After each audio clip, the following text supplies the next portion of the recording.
day to you and welcome to another episode of my podcast, One Woman is Twice Two Soldiers. I'm your hostess, Caitlin, a living historian with 12 plus years experience within living history and 20 plus years experience within sewing. This podcast explores things such as myth debunking, historic wardrobes, and all sorts of my historical research that I compile into a random podcast, as well as some of how I have incorporated what I learned from history into my everyday 21st century life. So if any of that sounds interesting to you, I would love it if you could consider subscribing to follow along. Last time we discussed living history versus costuming, and this time we're going to look into chicken care or chicken tending in the mid-19th century. Mostly because I found a book on this while I was researching for another topic. I'm pretty sure it's one of the food preservation videos, and it made me go into a deep dive. I have been keeping chickens since I was 8 years old or 9 years old. It's been over 20 years, since elementary school, let's put it that way.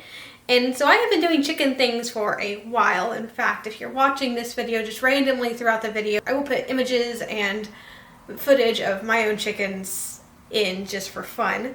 And since I've been doing chickens for a while, I thought it'd be fun to look into how the mid-19th century handled chicken care.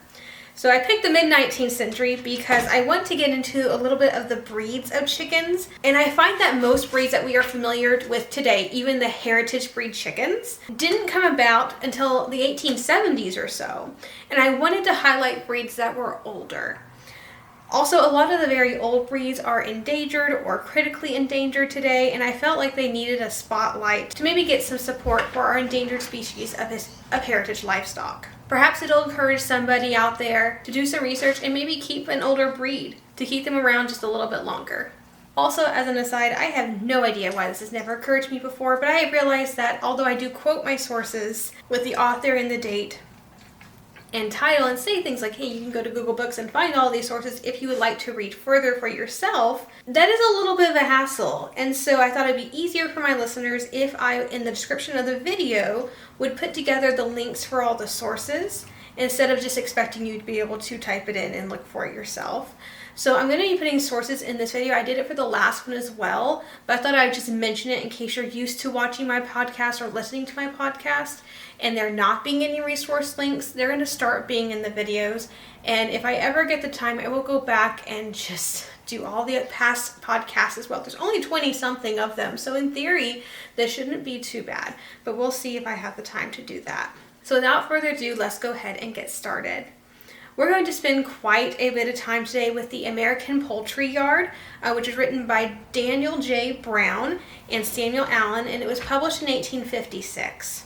Also, if you know the 19th century, you know that a lot of times book titles are actually paragraphs, and this one is no exception. This one's full title is The American Poultry Yard, comprising the origin, history, and description of different breeds of domestic poultry, with complete directions for their breeding, crossing, rearing, fattening, and preparation for market, including specific directions on capitalizing fowls, for the treatment of principal diseases of which they are subject, drawn from authentic sources and personal observation. The book begins with the origins of cultivating and raising animals, or at least the Victorian version of the origins of such things, because Victorians love to romanticize and somewhat make up history just for a good story. Seriously, you cannot trust Victorian history. And then it goes into wild fowls and that the chickens are derived from, and it has illustrations of the different fowl and all of that. So after that, we get a little bit to the good part, starting with some of the breeds of chickens that are available. This book has several breeds.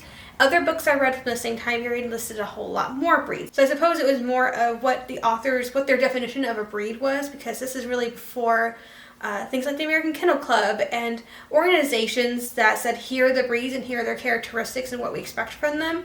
They have things like that for chickens as well nowadays, but those didn't get started until the late 19th century and early 20th century. So we don't have that. So every author is going to have different criteria for what they would consider a breed and what they would consider a mutt, or in this case, in the 19th century, they were often called barn door fowl. So just another word for a mixed breed. So we'll start with the Spanish fowl, known today as the black white-faced Spanish chicken, which really we need a better name for that. Last I checked, this breed was endangered, and none of the hatcheries that I frequent actually sell this breed. I think there's one place, and maybe McMurray Hatchery, that does. I don't like to ship my chicks.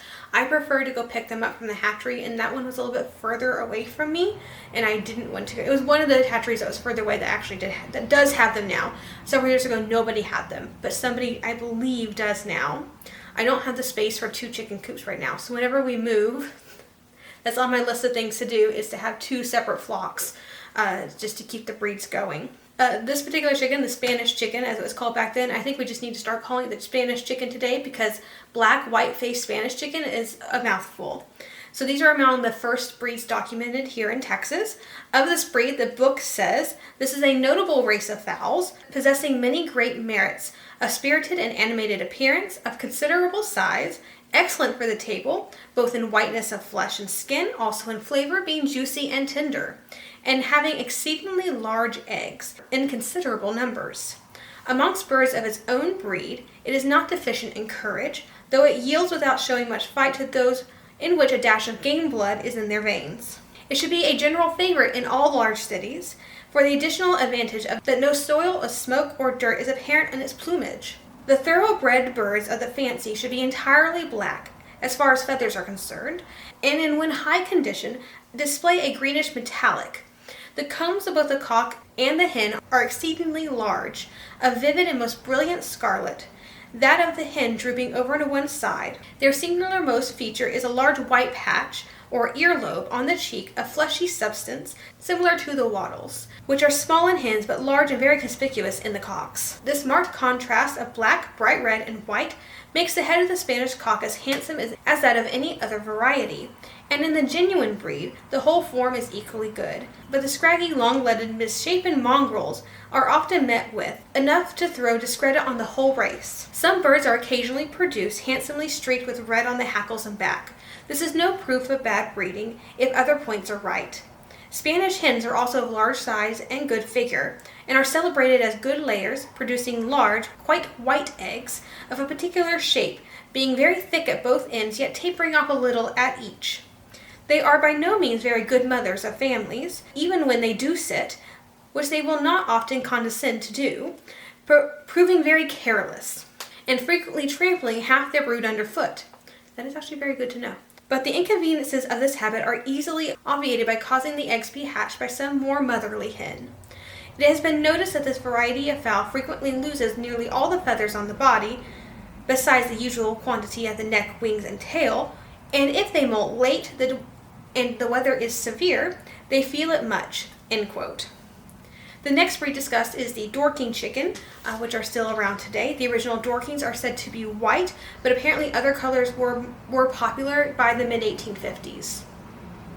Next we have Cowchins, or the Cowchin China, as they were called in the mid-19th century. I actually have had several Cowchins in my life, although I had different colors of Cowchins. It appears from the book that only the partridge color was around in the 1850s. I may be mistaken there, but when they describe the colorage of the plume, it just sounds like a partridge. Today they come in blue. I had a partridge. I had a blue, I had a buff. I had 4 of them. There was another one I had. I don't remember, but they come in several colors, they just through breeding. They are described as, quote, "The Cowchin China cock has a large, upright, single, deeply indented comb, very much resembling that of the black Spanish, and when in high condition of quite as brilliant as scarlet. Like him also, he has a very large white earlobe on each cheek. The wattles are large, wide, and pendant. The legs are of a pale flesh color. The feathers on the breasts and sides are of a bright chestnut brown, large and well defined, giving a scaly or imbricated appearance of those parts. In some birds there is a horseshoe marking on the breast caused by a darker shade, and which increases and perhaps comes with age. The hackle of the neck is a light yellowish brown, the lower feathers being tipped in dark brown, so as to give a spotted appearance to the neck. The tail feathers are black and darkly iridescent, black, scarlet orange, black hackle, yellow orange. It is, in short, altogether a flame-colored bird." End quote. Next, there are the Culm chickens, which today are known as the Malay chickens. Other sources from the time period do actually call them Malays. This one just happens to be called the Clum, which apparently are not good eating chickens according to the book. The meat is described as, quote, "coarse, stringy, oily, and ill-flavored," end quote. However, the hens are apparently exceedingly excellent layers and the eggs are good tasting. Another book I consulted did say that these chickens sometimes erroneously called the chittagong chicken, which is only noteworthy because this may have been more of a colloquial term that may or may not have been used in like the chicken breeding profession. People who are actually really into chickens, do chicken shows, all of that came around more in the 1840s, but maybe more along the average lay person. And since most of us are lay people, it's nice to know the common words for things. The next breed of chicken they just call the game fowl, but based on the illustration, I'm about 99% sure this is an Oxford Old English game chicken, which is the modern name for it, which apparently we're seeing is good for cockfighting. But the hens are very good sitters, meaning they will go broody and hatch a clutch of eggs easily. And then there was the cuckoo fowl, which today are called the cuckoo marron. Quote, this variety there is good reason to believe is old and distinct, though it is generally looked upon as mere barn door fowl, that is, an accidental result of promiscuous crossing. But there are several forms among the barn door fowls, so called, that are seen to be repeated generation after generation, the counterfeits of which are to be met scattered here and there all over this country as well as Europe. The cuckoo fowl may be supposed was so called from its barred plumage, resembling the breast of a cuckoo. End quote. There is no illustration, but there's a few pages on a lark-crested fowl, which I cannot find modern information for, so I just need to put a pin in that, look at that a little bit more. Then there's a spangled Hamburg, which there are silver and golden varieties in the 18th. The silver variety today is far more common than the golden, but both were around. And of course there are the Polish chickens with have the crazy feathers on their heads. Some people really adore them. They're not my cup of tea, but they were around back then as well. And they are described by colors. There are black Polish, the black-topped white Polish, the golden Polands, and the silver Polands. Of the Polish breed, the book says, quote, the Polish fowl are chiefly suited for keeping in a small way in a clean and grassy place. They are certainly not so fit for the yard of the farmer, becoming blinded and miserable with dirt. It is a main point to procure them genuine, for there is no breed of fowl more disfigured by mongrellism than this. The Polish will, without any crossbreeding, occasionally produce white stock that are very pretty and equally good for laying, etc. It is singular, however, that if you attempt to make a separate breed of them, they become puny and weak. It is better for those who wish for them to depend upon chance, as every brood, almost of the black, produces one white chick strong and lively as the rest. End quote. Next there are bantams, or mini chickens, which came in yellow or buff, white, sea bright, and black, according to the book. Although there are many other colors that are mentioned in another book I found, that one is called the Illustrated Book of Domestic Poultry. And back to our main book, there are, of course, the mongrels and the barn door fowl, or your basic, again, mixed breed or non-recognized breed chickens. These include the Jago fowl, the Shanghai Cochin China fowl, the Plymouth Rock fowl, Jersey blue fowl, Dominique or Dominica fowl, which is the breed of chicken I currently own, and which is described as, quote, this is the name of a beautiful variety, very common at present in New York markets, and is highly esteemed for its laying and breeding qualities, as well as for the excellent flavor of its flesh and eggs. Both the mates and the females are of a medium size, rather long-bodied, having yellow legs and feet, single or double combs, with or without the copple crowns. Their general plumage is of a light gray color, each feather barred crosswise by a band of darker shade, which gives them a beautiful pheasant-like appearance as they are paraded in the farmyard or confined in a crate. The hackles on the neck and the backs of the cocks are often variegated with a gold yellow or reddish brown, unquote. And of course, there's also the dun blue fowl, or the blue dun fowl as well. It's interesting how this source calls all of these barn door fowl, which sort of dismisses them as actual breeds. But the other books I read for this podcast, most of these are listed right alongside the other breeds as recognized breeds of chickens. So I guess these authors had a much higher standard for what they considered a breed, although none of that was mentioned. Like, I didn't say here are requirements to call it a breed. So I don't know what those requirements were, but most of those other chickens are listed as breeds alongside the first half of them, alongside the others in other books. So I'm not entirely sure what's going on there, but it just appears that these gentlemen have a higher standard for what constitutes a breed. And then on page 81, we get to range and domestic accommodation of fowl in the 1850s. The book says, quote, "Whatever number or breed of fowls one may have selected for keeping, provision must be made for their comfort and safety. Those attached to houses in the country lead, in many respects, a happy life. They have good air, plenty of room, and generally no lack of food. They wander about the farmyard, the orchard, and the lawn, visit the adjacent gardens and fields, travel over the pastures, through the highways or lanes, troop around the barn, and enjoy total freedom. To the advantage of pure air, they usually have that of pure water, and the opportunity of varying their diet by picking up insects and their larvae, and a store of pebbles, gravel, old mortar, and other calcareous matter which they require always at their command. So far they lead a comfortable, natural life, but how are they to be housed at night?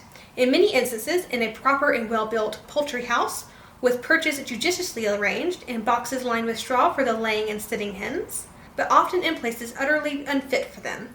For instance, numerous flocks of hens will be lodged under the roof of some large open shed above the cattle, wagons, or carts, which received an abundance of their droppings. Others take shelter in the barns, stables, cider mill, and pig pen, outhouses, etc., while not a few may be found roosting on the branches of some favorite tree. This want of order cannot be too strongly condemned, as hens, having no proper laying places, select such situations as chance may offer them, not unfrequently in obscure places of concealment, so that their eggs are devoured by vermin or are lost. Those who intend to rear fowl should have a distinct yard, with a warm aspect, well fenced, secure from vermin and thieves, sufficiently inclined to be always dry, well supplied with gravel, old mortar, not quicklime, or chalk, soot, brick dust, and sand or ashes for the fowl to bask and roll in. If possible, a stream of running water should pass through the yard, but if this cannot be done, a trough filled with fresh water every morning may be substituted. A want of water, of which all kinds of poultry are fond, produces constipation in the bowels and inflammatory diseases. A continuous field or pasture, however, whenever it can be had, would, in all cases, be preferred. A fowl house should be dry, well roofed, and fronting the east or south, and, if practical in a cold climate, should be provided with a stove, or some other means of heating. Warmth being very conducive to the health and laying, though extreme heat has the contrary effect. The dormitory or roost should be well ventilated by means of 2 lattice windows at opposite ends of the building, and it would be desirable to have 1 or more apertures through the roof for the escape of foul air. The sitting apartment also should be well ventilated by means of a large lattice window in the side of the house and holes through the ceiling or roof. If kept moderately dark, it will contribute to the quietude of the hens, and thus favor the process of incubation. The sitting room should be provided with boxes or troughs, well supplied with fresh water and proper food for the hens, from which they can partake at all times at will. The laying room in winter should have similar boxes or troughs containing old mortar, broken oyster shells, soot, brick dust, gravel, and ashes, as well as a liberal supply of proper drink and food. The perches or resting poles should be so arranged that one row of fowl should not rest directly above another. They should be so constructed as to enable the fowls to ascend and descend by means of ladders or steps without making much use of their wings. For heavy fowl fly up to the roof with difficulty and often injure themselves by descending, as they light heavily upon the ground." End quote. Then it gives a plan for a chicken coop, basically, which one day I will be building, although it is rather large. I might have to make a smaller one. There's a more economical plan for a rustic poultry house, of which it says, quote, A very cheap and economical plan for a rustic poultry house is described at page 320, volume 8 of the American Agriculturist in the following words. "This kind of work is easily made by any person accustomed to the use of saw and axe. All that is required is a little taste, having your plan well digested before commencing, so as to require no alterations." End quote. Of the interior of the poultry house, the book says, quote, "The size of the building may vary according to the wants or taste of the owner. Towards the apex of the interior, rough roosting poles should run parallel to the sides of the house, so arranged that one set of fowl shall not perch directly above the others. Troughs or boxes should be placed under the poles in order to catch the manure, and ladders or steps should be provided for the fowls to ascend and descend from the roost. Laying and sitting boxes may be placed at either side of the building under the roofing on or just above the ground. They should be about 14 inches square, 10 inches deep, and concealed by bundles of corn stalks or wheat or rye straw, faggots, or pine boughs. The sitting boxes should be partly filled with wood ashes, pulverized charcoal, or soot. These are slow conductors of the heat and cold, and once warm, they will impart a proper temperature to the eggs during the absence of the hen. They will also ward off lice and other small vermin, as well as contribute to her health. Directly above the ashes, etc., there should be the nest. It may be made of finely chopped hay or straw, dried grass, or the leaves of trees. Where the fowls have a range of an orchard or a wide, dry, sandy pasture or field, and are able to procure clean water, a good poultry house is all that is essential. Even then, an enclosure or yard is desirable for the safety and better management of the young broods. It should be open and airy, its soil dried, sheltered from the cold wintry winds. A simple shed, moreover, should be erected in some suitable spot in order to afford a screen for the fowls and from the hot rays of the midday sun in summer and from heavy rainstorms and showers. Should there be no access to a pasture, orchard, or field, it is desirable that a portion of the yard should be laid down with turf. The larger the yard, the better the accommodation. Cleanliness, both in the poultry house and in the yard, is indispensable. Hence, all rubbish should be frequently swept out of both apartments, and the whole interior of the building whitewashed at least once a year. With as free a circulation as possible, and the proper space for the fowls to run in is necessary to ensure success. As in narrow and confined situations, they never do so well. A sickly fowl ought to be separated immediately from the rest of the flock and removed to some proper place where it can remain in seclusion, not only because the disease may be contagious, but for the sake and safety of the quietude of the fowl itself. The next section of the book is about selecting your cock or the rooster for your flock. Quote, "The courage of the cock," says a modern writer on ornamental poultry, "is emblematic, his gallantry admirable, his sense of discipline and subordination most exemplary. See how the good game cock of 2 or 3 years' experience will in 5 minimum minutes restore order to an uproarious poultry yard. He does not use harsh means of coercion, when mild will suit the purpose. A look, a gesture, a deep chuckling growl gives the hint of the turbulence is no longer to be permitted, and if these are non-effectual, severe punishment is fearlessly administered. Nor is he aggressive to birds of other species. He allows the turkey to strut before his numerous dames, and the guinea fowl to court his single mate uninterrupted. But if one presumes upon his superior weight, and the other his cowardly tiddlings from behind, he soon makes them smart for their rash presumption. His politeness to females is as marked as were Lord Chesterfield's attention to old ladies. When occasion requires, he is also the brave defender. Whatever the breed to which he belongs, he should exhibit the distinctive characters of that breed in full perfection. He should be bold, lively, clean made, in close glossy plumage, a high head, short bill, and a bright eye. The color of his comb and wattles a rich, shining vermilion. His crow should be clear, loud, shrill, and long drawn. His breast broad and fleshy, his thighs muscular, firm, and covered with feathers. His insteps and ankle joints stout. His claws and spurs strong, pointed, and lightly hooked. And lastly, he should carry himself with a proud yet graceful air, and should be in perfect health." End quote.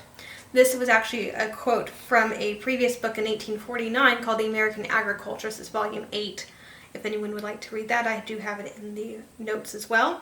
Now for the choice of hens. Quote, "A good qualities of hens, whether intended for laying or for breeding, are of no less importance to be attended to than those of the cock. To gratify the curious reader, and to show what the ancients thought of the points of the hen, we give a quaint message from old Leonard Mascow. Following Columba and Stephanus, he says," and this is in Middle English, not Old English, but it's a little bit harder to read. I am going to put it on the screen for those of you who are actually watching, because I do believe the writing is, quaint, it's beautiful. "The signs of a good hen are these: to be a tawny color, or of a russet, which are counted the chiefest colors, and those hens next which hath the pins of their wings blackish, not all black, but part. As for the gray and white hens, they are nothing so profitable. The hen with a tuft of feathers at her head is reasonable good, and the low feathered hen also. Their heads ought not to be great, and their tails ought to be in a mean, and her breasts large, and her body deep and long, for the greatest hens of body are not the aptest hens to lay, nor yet for that purpose so natural. As those hens which have hinder claws, they commonly break their eggs in sitting thereon, and they sit not so surely as the others, and will ofttimes eat their eggs. As for or doth creak and scrape to help the same, ye shall pluck off the greatest feathers of her wings, and give her millet wheat to eat. To this I will add they should be middling size, of robust constitution with bright eyes, pendant combs, yellow or bluish legs and feet, and not over 3 or 4 years old. In regards to the color of the hens, except for appearance sake, it is quite immaterial, unless we discard white on the ground, that they are less hardy and are in abnormal state." End quote. The book then discusses pairing roosters and hens, and also that there should be between 9 and 12 hens per rooster, which it tracks today for the most part. The book says, quote, "When there are 2 or 3 cocks of the same age, a little management will be required to prevent them from fighting, which it will be almost impossible to avoid, but one cock may be brought under another, each in turn gaining the ascendancy over the male portion of the successive broods. For instance, a stock of fowls intended to be increased may consist of 12 hens and a single cock at the head. Out of the young chickens hatched, a certain number will be selected for keeping. Among those, there should be promising and most beautiful of the young cocks. When this newcomer is 12 months old, his progenitor will have arrived at the age of 2 years. In like manner, the number again may be added to till the stock is sufficiently numerous. When the old cock is past his 4th year, however, it will be advisable, generally speaking, to get rid of him, as he then becomes lazy, violent in temper, and excessively jealous. Should it be deemed necessary to procure a new cock, a young bird should be selected and introduced to the hens at the period of molting, when his older rival will take up little notice of him, and ultimately become reconciled to him by the time the laying season commences. And during that interim he will integrate himself with a certain number of the hens, which will appreciate his marked politeness and acknowledge him as their brave defender." End quote. Now we're at egg laying. Quote, "To every hen belongs an individual peculiarity in the form, color, and size of the egg she lays, which never changes during her whole lifetime so long as she remains in health, and which is well known to those who are in the habit of taking her produce as the handwriting of one of their nearest acquaintances. Some hens lay smooth, cream-colored eggs, others rough, chalky, granulated ones. And then there is one buff, the snow white, the spherical, the oval, the pear-shaped, and the emphatically egg-shaped egg. A farmer's wife who interests herself in the matter will tell you with precision, in looking over her stores, this egg was laid by such a hen, a favorite perhaps, this one by such another, and it would be possible that if she should go on throughout the whole flock of poultry. Of course, the greater number kept, the greater it becomes in difficulty in learning the precise marks of each. If 4 dozen eggs, laid by no more than 4 different hens, were put random on a table, the chances would be it would be as easy to sort them as the 4 suits in a pack of cards. It has been copied and recopied from quarto to octavo that small round eggs produce female and long pointed ones male chicks. Now I assert that the hen, which lays 1 round egg, will continue laying her eggs round, and that the hen lays 1 oblong, she will lay all oblong. Consequently, 1 hen would be the unceasing mother of cocks, another must remain the perpetual producer of pullets, which is absurd, as daily experience proves. Every poultry maid knows that when a hen steals a nest and hatches her own eggs only, the brood she brings home contains a fair proportion of either sex. There is nothing so instructive as a case, whether in law, physic, or poultry raising. Here's the experiment endpoint. An old lady whose fowls were all white gave Mr. Dixon of England a small globular egg, as round as a ball, which it was added to a clutch of speckled dorkings. The result was a due number of dorkings and 1 white cockerel, which he kept until it began to crow. It ought to have been a pullet, according to the old stereotyped rule." End quote.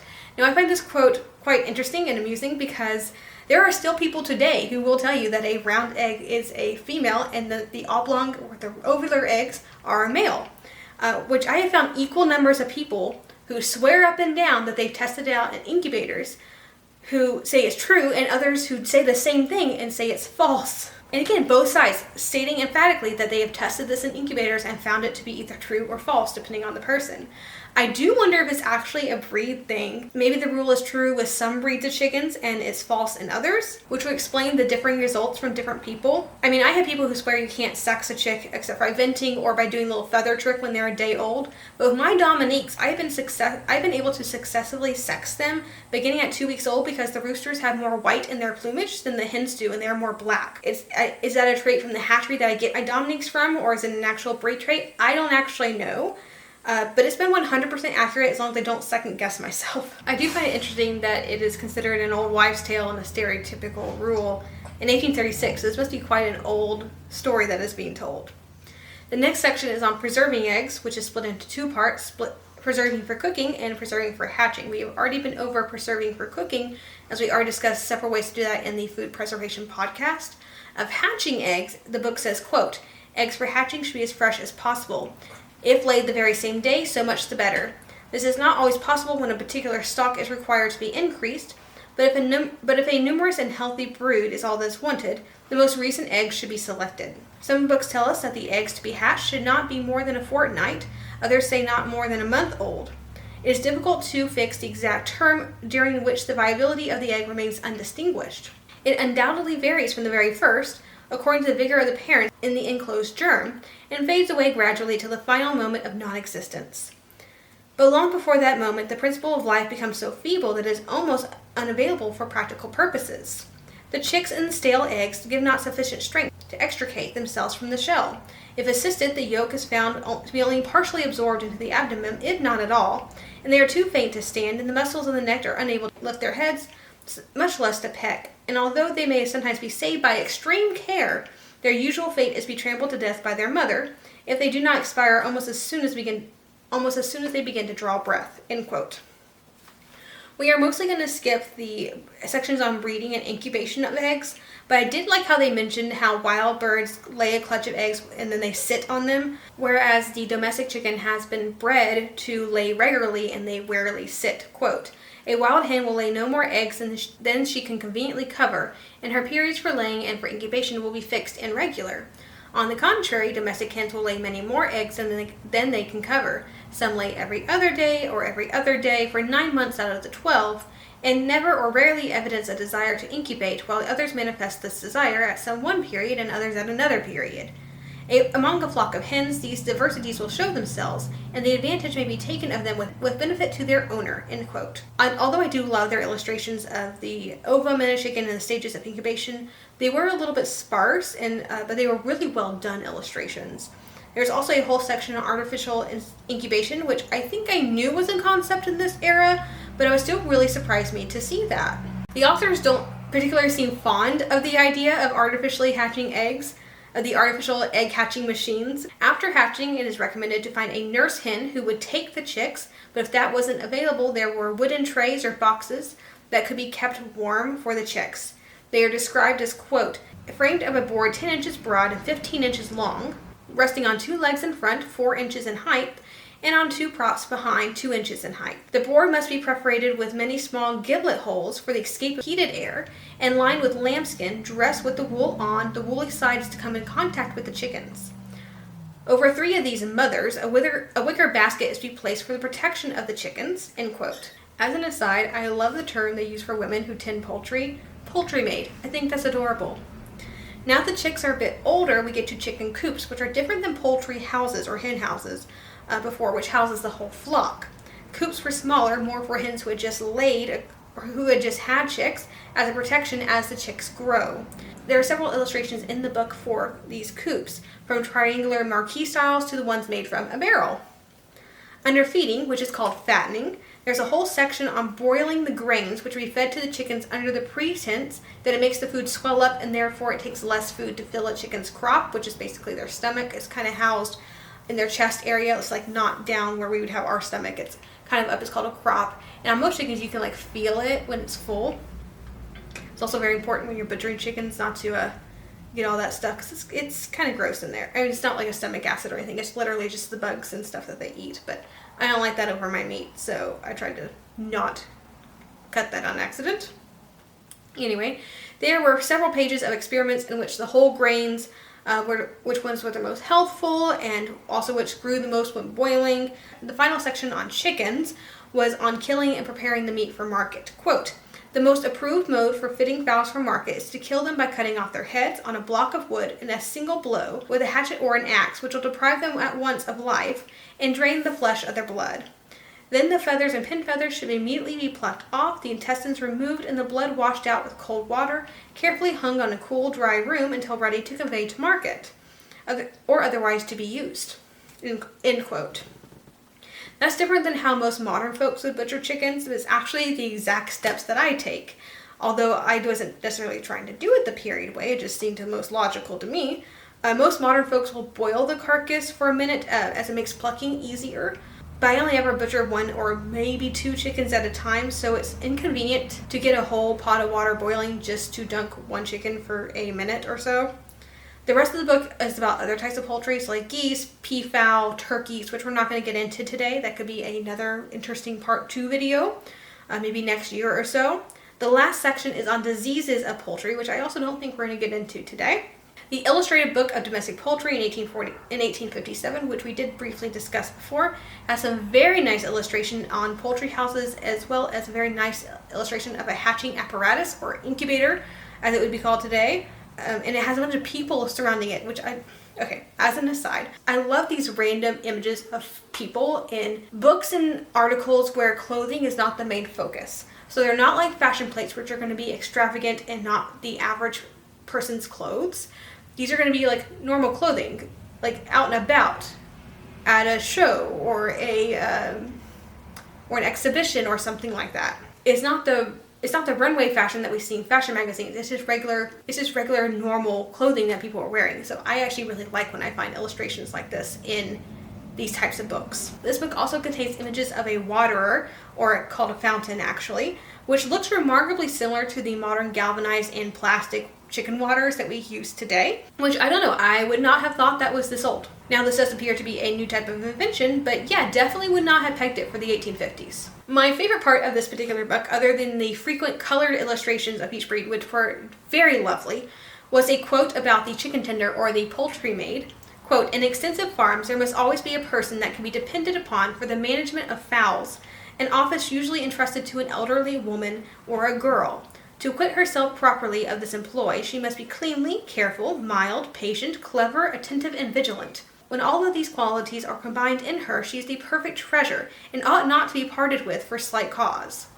Her first duty in coming into office is to try to render herself light by the fowls, the management of which is entrusted to her, to maintain peace amongst them, to settle their quarrels, to make herself acquainted with the particular disposition of each, to distinguish those who are not shy by speaking to them in a language in which they understand, by feeding them by hand, by evincing her affection by caressing gestures. How many peevish hens have been condemned to the spit before proper time, which would have lost their cross disposition and have become sociable, had they in their first stage met with more goodwill on the part of their mistress, and a more caressing tone on part of the keeper. No one except the keeper, whom the fowls know, has the voice and sight of whom rejoices them, must go into the hen house for fear of scaring or disturbing the hens busied in laying. The inconvenience would still be greater were a stranger to go and disturb them when they are sitting or tending their chickens. After these first cares, daily attention must be made to distribute food and drink at regular hours, to shut them up in the evening in the hen house, and to turn them out early in the morning, and to proportion their number to the means of substance which exist without much expense, means which are necessarily more easy and more abundant in corn counties than in others. It is, moreover, necessary to count them over frequently, to examine whether they are in good condition, whether they do not get too fat nor too lean, to follow their steps, watch their actions, and to use them accordingly, taking advantage of their disposition in laying or sitting." End quote. And this is how you get young children interested in farm chores. You explain that you handpicked them to be a chicken keeper because they have all these lovely qualities, and they have to be so responsible. And you also give them a very cool name, like Poultry Maid, to make it fun.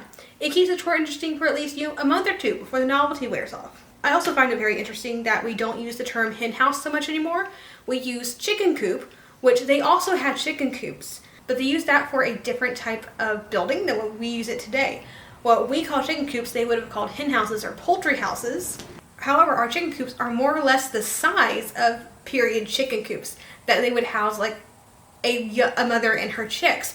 We tend to confine our chickens into very small coops, particularly compared to the 19th century. And I find it interesting that we don't use hen houses anymore. We've kept the name chicken coop, but we also tend to make something that's more akin to a chicken coop than a hen house.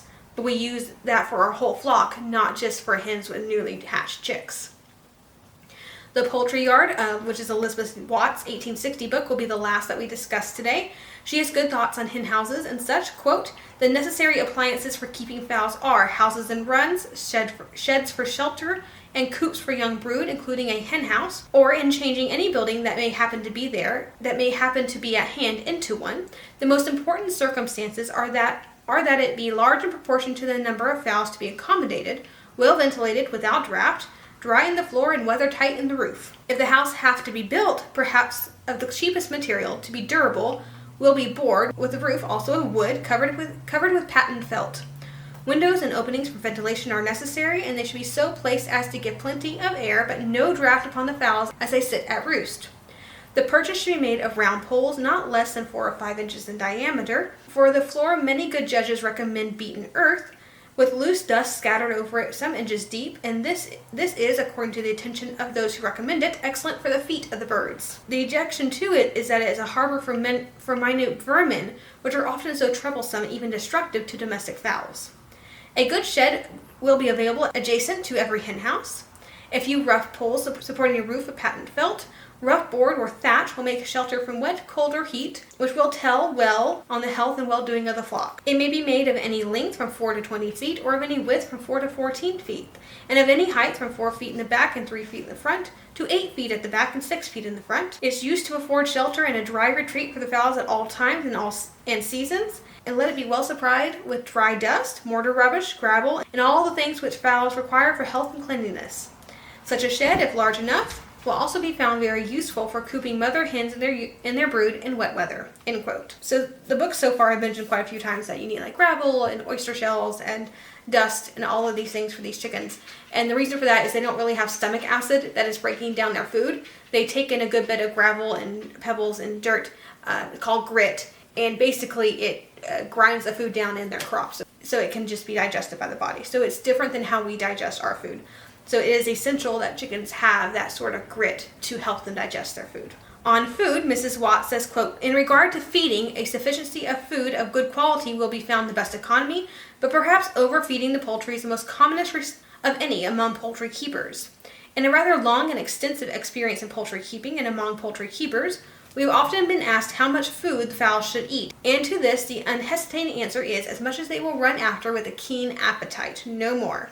Hoppers and feeding troughs and all inventions of the kind should be utterly banished, and in place of them let the feeder throw the food, whether corn, meal dough, or whatever it may be, far and wide, and let the fowls run after it. And when they no longer run eagerly, let no more be thrown. The quantity of food which fowls will regularly require will vary considerably in different kinds, different aged fowls, different individuals of the same kind and age, and at different seasons of the year." End quote. And Mrs. Watts has a way of saying things so concisely that it's easy to understand and be understood, and how to care for chickens. On the grounds and supplements of a chicken coop, she says, quote, "Poultry will do best if they can be allowed to run out when they like in the morning, and to go to roost where they like at night. Under the sheds or in any dry locality near the hen house, give an abundant supply of old mortar rubbish for material for the egg shell, without which there will be not a plentiful produce of firm-shelled eggs. Give also a good supply of gravel, the small stones of which are necessary to fowls to aid digestion. In addition to these condiments, throw under the sheds ample piles of dust, which the fowls will be found very ready to make use of for cleaning their feathers from parasites. And if there is a reason to think that the fowls are troubled with these poultry pests, add to their dust heap plenty of wood ashes with very little flour of sulfur." End quote. So as we discussed, like they need the stones and gravels for digestion. And chickens do love to take dirt baths, and as Mrs. Watts says, it's mostly for getting rid of parasites and that sort of thing. Also, the dust will cool them down as they kind of bury in it. It's really cute to watch them do that. And of course, earlier we mentioned oyster shells, and this place says mortar dust. That's really the calcium that's in it, and that's what produces the hard egg shells. Chickens that are low on calcium will have soft-shelled eggs. I've had a couple of them. When chickens first start laying, it's very normal for there just to be random abnormalities in their eggs. You know, double yolkers or chicken or eggs with no yolks, often today called fairy eggs. It's not totally uncommon to get an egg that has no shell whatsoever. It's just the little white membrane with an egg inside. None of that is abnormal in the first few months of a chicken laying an egg for the first time. But when it happens to older chickens, that's a good sign that you just don't have enough calcium in their diet. Mrs. Watts has a whole chapter on shows and poultry exhibitions, which, okay, there's an event being planned by a friend right now that is an agricultural exposition, and I really want to go. It's just not in the cards this year. Amy wants to make it a regular event, which I sincerely hope it does, because I have decided that after reading this chapter and everything, I want to go exhibit chickens. Hopefully by then I'll have my Spanish chickens as well, and I can exhibit two, the Dominiques and the Spanish breed. And I can build like little exhibition cages and maybe some of the period fountains for their waters, and take them up, like pinch a tent, tell everyone about poultry keeping in the 19th century. I think it'd be so much fun. Maybe sell some of the hatching eggs, or if I brought the chickens that I was willing to sell, like maybe sell a rooster or some hens or something. That would be a blast. That is a new plan. Apparently, exhibiting your poultry makes you cool, as Mrs. Watt says people weren't fond of fondling over poultry until shows picked up in the 1840s. Quote, generally speaking, the keeping of poultry was regarded as a useless hobby, a mere individual caprice, an idle whim from which no good can result by possible cure. Nay, sometimes it was hinted, what a pity they have not something better to employ them during their leisure hours. And they were styled as enthusiasts. But have not the records of every age proved that enthusiasts are invariably the pioneers of improvement? And at time, too, substantiated by the verity of this rule in reference to our subject, for, among other proofs, it has brought incontestable evidence that the raising of poultry was by no means the irremovable folly idlers supposed it to be, and hesitated not to rashly declaim it. Likewise, it was simply required to be fairly brought under public notice to prove its general utility, and to induce the acknowledgment of how strangely so important of an element that had been hitherto neglected and overlooked. End quote. Also, I don't think there would be an interest in it, because I can count the number of folks on one hand who do living history and also keep 1850s chicken breeds. But an actual poultry exhibition would be such a fun event. I want to do it. Mrs. Watts even has a record of exactly how this thing's supposed to go down, and I just want to do it. Now, I fully realize it'll likely just be me and Laura at this event, but it would be so much fun. But this is how a British 1850s poultry show works. Quote, according to the present plan of poultry shows, the committees meet, make their arrangements, and issue their schedules containing the program of the show, the prize list, and regulations to all who are likely to assist and to those who apply for them. By a certain day specified in the regulations, certificates of entry, which are sent to all who apply for them, must be returned to the committee, who can then arrange the show according to the number of pens which are entered. The appointed place is prepared for the exhibition. The pens are erected and labels issued to the exhibitors, one for each pen, with particulars respecting the birds. The time of the show varies from 1 day to 4. In addition to its duration, time is allowed for receiving and arranging the poultry, for the decisions of the judges, and for the return of the birds to their respective homes. Suppose 5 hours allowed for judging a show of 400 pens. If the judges take a preliminary walk around, allowing 1 minute to each pen, rather more than an hour over the time allowed will have been spent. A complete day is not too much to judge a large show. The question has often arisen whether the judges do right in withholding prizes when the wording of the schedule promises the prize to the best exhibited. Perhaps they should not be withheld unless the judges find that the birds are disqualified or not true to the breed. In some schedules it is stated that the prizes will not be given unless the birds are of sufficient merit, in which case, of course, the matter rests with the judges. The arrangement of the birds in the exhibition is generally in alleys, with the pens arranged in double tiers. The show is held in buildings or under tents as the committees can manage. It is a great advantage where the pens can be arranged singly. The classing which, although far from perfect, is now generally received and followed, that deviation from it would produce confusion rather than reform. First, Spanish, second, Dorkings, colored and white, third, Cochin china of various colors, fourth, Malays, 5, game fowl of various colors, 6, Hamburgs, gold and silver, penciled and spangled, 7th, Poland of various colors, 8, Bantam of various kinds, ducks, geese, turkeys, and sometimes pheasants and ornamental waterfowl. In addition to these, Brahmas were introduced in the year 1853 to 1854, and the committees of poultry shows add a mixed class, which is especially introduced for the encouragement of any new varieties which may be imported. The rules and regulations relating to the exhibitions, which are given in the schedules together with the prize list, relate to the various arrangement of the shows. They usually set forth that the judges are empowered to withhold prizes from undeserving pens, that the fowls must be correctly named and the exactitudes to be given, that they be shown in good condition, and that any trimming, if discovered, will disqualify, that they must be the property of the exhibitor, and have been so for a certain length of time, generally 2 months, that a price shall be stated and the birds sold if claimed at the price named. In some shows, this naming a price is the option of the owner. End quote. I really want to do an 1850s poultry show. That would be so much fun. I really want to do an 1850s poultry show. I could like build a incubator from the time in the waters, and we could like have this whole exhibition of poultry. That'd be awesome. I understand there's like 2 people on the planet who would come, but it'd be fun for the 2 of us that showed up. And that will just about wrap up this episode of One Woman is Twice Two Soldiers. Thank you so much for listening to my current research in poultry keeping or in chicken tending of the mid-19th century. Next episode, we'll be looking into different types of historical resources and what each one is good for and how to use them to gain a better understanding of the time period as a whole. So be on the lookout for that episode in the coming weeks. If you have any questions or comments, you can find me under Instagram or YouTube under the name Caitlin Kearns. I hope you enjoyed this episode of One Woman is Twice Two Soldiers. If you did, please leave a review on Spotify or a comment on YouTube and share this episode with your friends. Also, please don't hesitate to tell me what topics you would like me to cover in future episodes. Have a fantastic week, and I'll see you back here in the next video.